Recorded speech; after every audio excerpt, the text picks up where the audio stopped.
கண்ணியத்திற்குரிய அல்லாஹ்வின் நல்லடியார்களே, உங்கள் வாழ்க்கையில் சில சமயம் காரணம் தெரியாத தடங்கல்கள், மன நிம்மதியின்மை அல்லது எதிர்பாராத பிரச்சனைகளை சந்தித்திருக்கிறீர்களா? எல்லாமே சரியாக போய்க் கொண்டிருக்கும் போது திடீரென்று ஒரு தடை அல்லது ஒருவித அச்ச உணர்வு அல்லது உடல் நலக்குறைவு, இவற்றிற்கு பின்னால் என்ன இருக்கிறது என்று புரியாமல் குழம்பி இருக்கிறீர்களா? ஒருவேளை கண்ணுக்கு தெரியாத ஏதோ ஒரு தீமையின் அச்சுறுத்தல் இருக்குமோ என்று கூட நீங்கள் எண்ணி இருக்கலாம். ஆம், இந்த உலகில் நம் கண்களுக்கு புலப்படாத பல சக்திகள் இருக்கின்றன.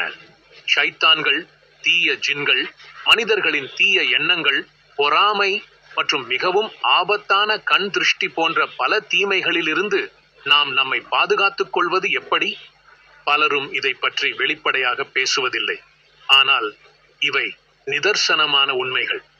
ஒரு மனிதனுக்கு ஒரு பெரிய நன்மை நடந்தால் அல்லது அவன் வாழ்வில் ஒரு நல்ல வளர்ச்சி அடைந்தால், பொறாமை கொண்ட உள்ளங்களின் பார்வைகள் அவனுக்கு தீங்கு இழைக்கக்கூடும் என்பதை இஸ்லாம் நமக்கு கற்றுத்தருகிறது.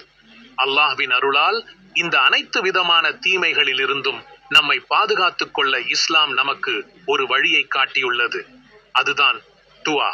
அல்லாஹ்விடம் நேரடியாக பாதுகாப்பு தேடுவதே மிகச் சிறந்த வழியாகும்.